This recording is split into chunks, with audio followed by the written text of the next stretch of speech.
You're not procrastinating. You're prioritizing everyone else. And if the project that matters most to you keeps getting pushed to after this season, this conversation is for you. Just in case you're new around these here parts, my name is Dana. I'm a USA Today bestselling author. I'm a developmental editor, and I am the chief storyteller at Danger Tales. I help romance authors write addictive novels and build profitable publishing careers. And today, y'all, I'm talking about something I had to admit to myself, that you can be producing and still not honoring the work that defines you. Producing is about output, and honoring is about priority. So, y'all, go ahead and get comfortable. You know better than I do how long or chatty this video will be, and go ahead and get your coffee or your tea. And we're going to get into this video that started with me packing 3 bags, and I realized something that I did not want to admit.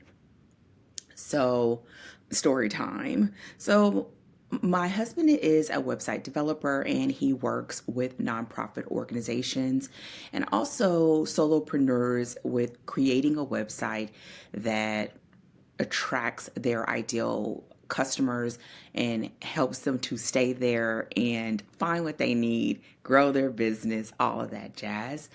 And one of his biggest clients is nonprofit organizations. So we find that we go to a lot of nonprofit conferences and events, and because he helps them with their systems, basically. So Dana, this time I packed my bags, and I was packing my bags because I was peopled out, okay? And I knew that I wanted to hide in the hotel room for 3 days. Y'all, the reason why my background is different is because I am hiding, okay? So I packed 3 bags. I have my bag with my clothes. Y'all, I did not have clothes at all to be seen outside nor in public. I also packed a bag with art supplies. I brought my watercolor. I brought coloring books. I brought something to knit. Like, I just brought variety. And the last thing was I brought my, I guess you technically would call it a briefcase, but I brought my shoulder bag. You know, a woman got to have a good shoulder bag. I brought my shoulder bag that had my laptop, my iPad, my journal, my planner, and my commonplace book that I use whenever I'm brainstorming, thinking through things, etc. And I loaded in the car with no intentions of coming out of this room. Now, have I gone out? Yes, but with no intentions, because I have been going, and we had the boot camp. I've been working to be more visible on social media. I started this really devoting time to the YouTube channel, had some big client projects, and essentially I have been peopled out. I am an introverted. Listen, I just literally at the bottom of my calendar this past week, I just had a post-it note that said, can I just crawl up with a book? That's all I wanted. I just wanted to crawl up and read a book. That's it, period. As I've been here, I've done some great writing, and I know this sounds like, Dana, this should be a little bit about us. It is, because I realize that what I'm doing is the exact same thing that my clients do. We go through the motions and we do all of the things, but as we're doing all of the things, we're going further and further down our lists, further and further down when it comes to the priorities. And I see this in high capacity women. And I used to not really like that term, high capacity woman. Like, I feel like all women are high capacity for the most part. Like, we know how to juggle, we know how to get things done, right? We know how to walk and chew gum at the same time, right? Like, it's what we do. But just because that's what we do doesn't mean that that is the best for us. Or just because that's what we do, it doesn't mean that it allows us to have the best form of life that we want. As I've been working over this week, I started thinking about the writers who are like me that are showing up. You know, we have friends Monday through Thursday in DTW. So there are writers in there every day writing, showing up 2 hours a day. Many of them write again after we get offline. Writers that are consistent, they're capable, they might even be publishing. But if you were to stop and ask any of them, you know, what's the project that matters the most? The one that feels like the one they always wanted to do, maybe even feels a little bit like an assignment, they would usually hesitate. And I know, right? This 2026, I feel like it's the year where those projects where I've put them on the back burner, that I'm dusting them off. Like, I'm making room for them. And this trip was like a reality check of that. You know, that we will take that heart project and we will sit it on a shelf somewhere. And you feel like, you know, it's protected for a better time, sort of preserving it. You know, I'm not abandoning it, it's just not right now.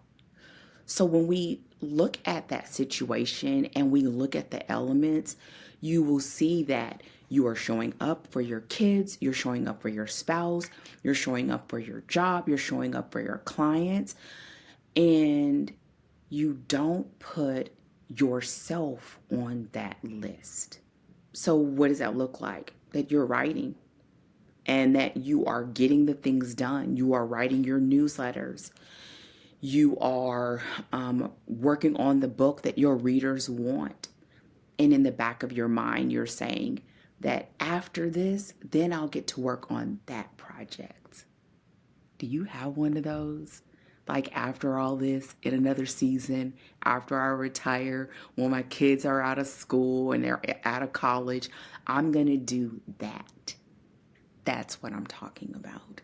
At the end of the day, it doesn't feel like we're avoiding anything, because you are still writing, you are still working, you are still doing the things, you are still showing up. It feels like you're being responsible. You are being there for the people who need you. You are following through. You are it. You are that chick. You know what I'm saying? And so she's not procrastinating. She's prioritizing, but she's prioritizing everyone else and calling it responsible. And if I am hitting a nerve, believe me, you are not alone. Like, it's easy to still keep writing, to keep showing up, and take the projects that make you excited, that make you feel lucky that you get to write, and put them on the back burner for another time. And here is where we usually get this wrong. A woman like this will tell herself it's a time issue, or that they need to be more disciplined, or that they need to get more organized. That you will look at your routine, you will look at getting a better planner, that you are looking at getting a better system. But my experience in my personhood and with my clients is that this usually is never a capacity issue, because they know how to get the things done. That's not the issue, right? And I even believe that right now, and as you are watching videos and reading posts and doing the things, that you will continue to hear that it's a permission thing, that you're waiting for the world to give you permission to show up. I don't think it's that either. I believe the permission that is missing is not that, she can't do it. It's that she hasn't decided that she gets to do it. That the permission that's necessary is from you to you. So this makes me think about the word selfish, because when I did this trip this week and got in the car with no intention to go to any of the events, like we paid for my registration, I checked in, I didn't go to any of them because I just decided I'm going to be selfish this week. And I think we get that word wrong. Like, we think of selfish as meaning that we're taking from others versus it being you taking this time and these actions as being a multiplier in your life. That it's choosing to engage with the thing that fuels you so that you stop giving everyone this exhausted version of yourself. So, what do you mean, Dana? I'm sure you're thinking that. And here's how I see it. It's not a pearl clutcher, but I do think about like that old school Arsenio Hall moment when he used to be like, things that make you go, If you remember that, let me know in the comments. So here's what I mean by this. That when you give yourself permission to do the things that you love and that fuel you, the people you love get a better you. Your work gets a sharper you. Even the wider impact of this is that you get more aligned. So basically, your kids don't get a tired version of you. The people who need you to show up, whether it's at work or in your business, don't get a version of you that's depleted and tapped out. And you don't walk around in this sort of space of resentment or tiredness or just exhausted. And we know exhausted comes in all different kinds of flavors. It's not just I'm sleepy, tired, hungry, hangry, right? What happens when you show up and you give yourself permission to do that thing that fuels you, you get alignment. So being selfish isn't about subtraction. It becomes a multiplier. And it all starts with you. Not instead of your family, not instead of your responsibilities, but before you can give to them well, you prioritize yourself by pouring into you. Because the reality is, you can't keep placing yourself last on the list and expect to feel alive, to feel excited, to be the cheerleader, to be that girl when you are nowhere on that list. And we've heard this before. This isn't the first time you're hearing this. And if you are still not on the list, it means that you needed to hear it today. And we need to figure out like how we're going to ensure that we are on that list. Because you don't get to show up powerfully for everyone else and then excuse yourself from your own calling, your own work, your own book. Where do they do that at? Here's what I want you to sit with today. 2 questions. One is, what is the project you keep protecting but never pursuing? Think about it. Whenever I answer a question like this, I literally can go to my business journal and turn through the pages, or my commonplace book and turn through the pages. I'll have bright post-it notes to remind myself of these projects or when I want to pursue these things. So, what is that project? The second question is, when do you choose someone else's urgency over your own? And I think this is the bigger thing. And this is the way that it shows up the most often because we're being responsible.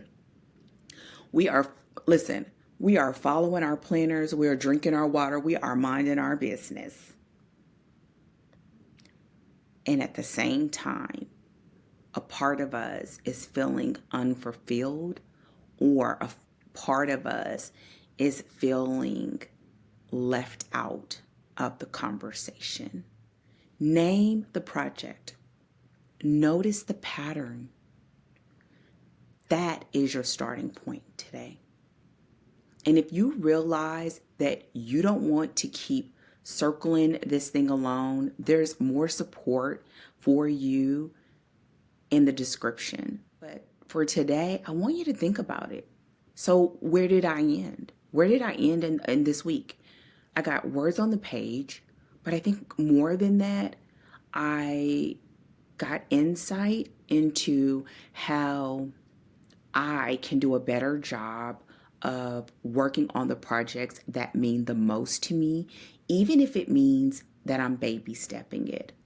That's okay. What's not okay is to not do it at all, because that's when you start feeling the imbalance, at least for me. So this is our episode for this week. And if this landed with you, I would love to hear from you in the comments. Let me know, what would selfish look like for you this week? And I'll see you at the next one or inside of DTW. All right, your girl is out.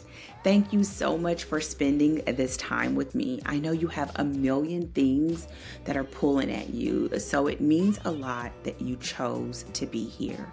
Take care, and as always, happy writing. Goodbye.